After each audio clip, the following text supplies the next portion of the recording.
तो साहब हुआ ऐसा कि आपने देखा अभी एक इंटरनेशनल बैच हमारे बीच बैठा हुआ नेपाल टेलीकॉम का, तो वैसे ही एक स्पेशल बैच आया था बॉलीवुड का बैच कुछ समय पहले आया था। तो उसमें जो मैक्सिमम ट्रेनीज थे वो हमारे सारे कॉमेडियंस थे, ठीक है। तो अब उनका ट्रेनिंग हो गई, उसके बाद असेसमेंट की बारी थी, एग्जाम होना था। तो एग्जाम के एक रात पहले हॉस्टल का क्या माहौल रहता है अभी फेस टू वालों से पूछेंगे तो वो बता पाएंगे, अभी उनके एग्जाम नजदीक आ रहे हैं। तो एक रात पहले देखिए क्या माहौल था। बाबू भैया हमारे परेश रावल साहब जब किताब खोलते हैं तो देखते हैं मैं बहुत सारे चैप्टर उन्होंने पढ़े ही नहीं, तो उनका रिएक्शन क्या रहता है? ये क्या देख लिया मैंने, यह सारा चैप्टर तो मैंने पढ़े ही नहीं, ये कुछ तो करना पड़ेगा रे पापा। अब निकलते हैं, बगल वाले रूम में राजपाल रहते हैं, राजपाल के रूम में कहते हैं राजू ये तू कर क्या रहा राजू?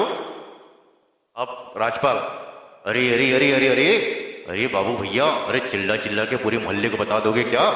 अरे ये ऑपरेशन जीपीएस चल रहा है। क्या क्या क्या ऑपरेशन जीपीएस? अरे जीपीएस मतलब ज्ञान प्राप्ति सोर्स। अरे तू एग्जाम के लिए चुटका बना रहा है? अरे इसको चुटका नहीं कहते, इसको कहते हैं पॉकेट इंसाइक्लोपीडिया। अरे जब बुद्धि काम नहीं करती तो यही हमारा दोस्त है। अब अगले दिन जब एग्जाम देने के लिए जाते हैं तो एग्जाम जब एंटर करने लगते हैं तो वहां पे इन्विजिलेटर उनको रोकते हैं। इन्विजिलेटर यहाँ पर रहते हैं पुराने हमारे विलन सदाशिव अमरापुरकर साहब।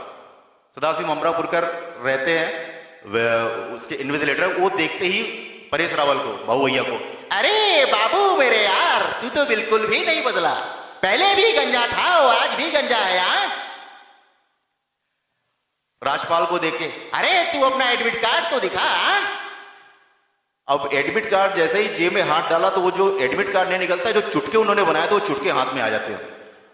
वो चुटके उनके हाथ में आ गए तो उसको देख के ये क्या है?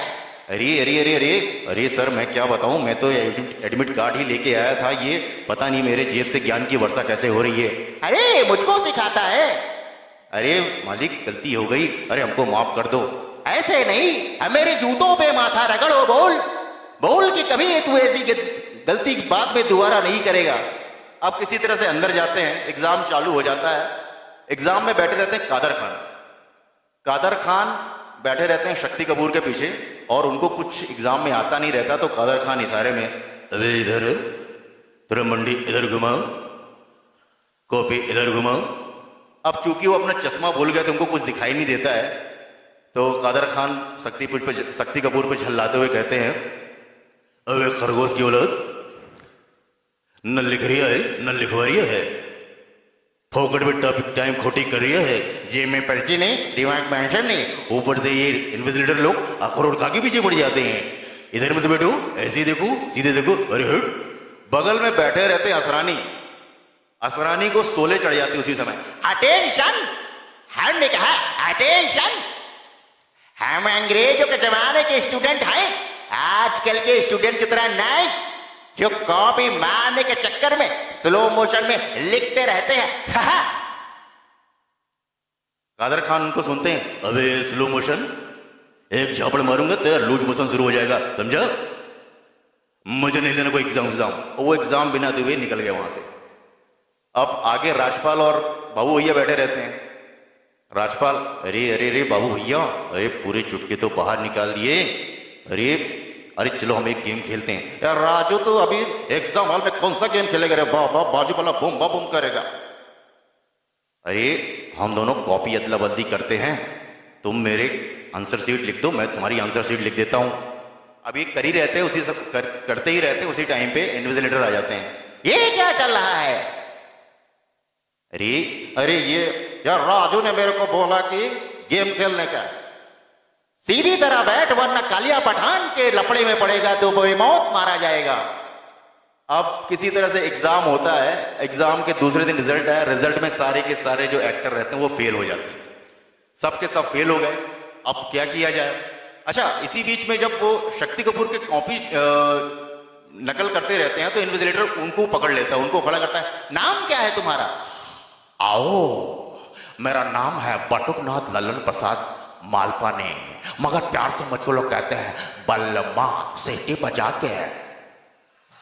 अच्छा, अरे बलमा तुम करते क्या हो?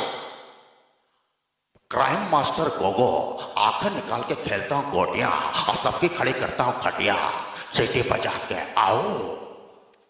अब दूसरे दिन कहते हैं कि अब तो एग्जाम कोऑर्डिनेटर से मिलना पड़ेगा। वैसे हमारे यहाँ पर एग्जाम के जो कोऑर्डिनेटर, एग्जाम का जो जिम्मा है कोंडे साहब के पास में है, लेकिन उस समय विशेष बैच था तो साहब ने एक कड़क कलाकार शत्रुघ्न सिन्हा को एग्जाम कोऑर्डिनेटर के तौर पे बुलाया था। तो सारे के सारे वहां पर उनके रूम में उनसे रिक्वेस्ट करने के लिए जाते हैं। तो सबसे पहले पहुंच जाते हैं राजपाल। राजपाल पहुंचते हैं, अरे अरे अरे अरे सर, अरे सर, अरे हम तो सीधे साधे विद्यार्थी हैं, हमको पास कर दो, थोड़ी कृपा कर दो। शत्रुघ्न सिन्हा, अब हमने तो सुना था तुम चुटके भी लाए थे। अरे अरे सर हमको माफ कर दो, हमसे बहुत बड़ी गलती होगी, हमने आपका नमक खाया है। और अबे लल्लू, आजकल जो जितने ज्यादा नमक खाता है उतने ही नमक हरामी करता, समझे? चपड़ गंजू, बाहर निकल जाते। उनको बाहर निकाल दिया। अब इसके बाद जाते हैं शक्ति कपूर। शक्ति कपूर उनसे रिक्वेस्ट करने के लिए करते हैं, तो आओ ढाक चिके आ ताता तोना। अरे सर 2 मार्क्स दो ना, ग्रेस मार्क्स दो ना, मुझे पास करो ना। अब तुम्हारे आव कौवे के कांव का हमारे भेजे में चुपती है। सीधी तरह खड़े रहो वरना ऐसा थप्पड़ मारेंगे कि सारे पुर्जों के साथ यही बिखर जाएगा, समझे? उसको भगा दिया। इसके बाद बाबू भैया जाते उनके पास में, या देवा या तुमने मेरे को कई को फेल किया? अरे बाबा, तेरे को मालूम है एग्जाम की कितनी तैयारी किया था? यार राजू, या पास की दुकान से संतरे की बोतल लिया। अरे सर तेरे वास्ते में गर्म तेल में, मस्त तेल में फ्राई करके मछली लेके आया, लो ना। ये क्या है? अरे ये बाबूराव का स्टाइल है। तो शत्रुघ्न सिन्हा बोलते हैं, बाबूराव हमारे बारे में मशहूर है कि हम लोगों की शादियां भी कराते हैं और श्राद्ध भी। तो उनको बाहर गए तो वो डर के भाग गए। फिर उसके बाद में अंत में जाते हैं असरानी जी। असरानी उनके पास जाते हैं और रिक्वेस्ट करते हैं पास करने के लिए। कैसे? अरे सर मैं फेल हो गया, मगर इसमें मेरा कोई दोष नहीं, क्योंकि कॉपी मारने के लिए मैं राजपाल के बगल में बैठा था। वो खुद तो फेल हो गया, साथ साथ मुझको भी फेल कर दिया। मगर घबराने की कोई बात नहीं, क्योंकि अगली बार मैं रणवीर सिंह के पीछे बैठूंगा, क्योंकि वो है बॉलीवुड का नया धुरंधर। तो शत्रुघ्न सिन्हा, अब आरती के फूल, धुरंधर कोई भी हो, मगर यहां के पहले, दूसरे और तीसरे बादशाह हम हैं, खामोश। इस तरह से सारे के सारे खट्टी मीठी यादों के साथ बरबरीट से विदा होते हैं और इसके बाद से कभी उनका बैच यहां नहीं बुलाया गया। धन्यवाद।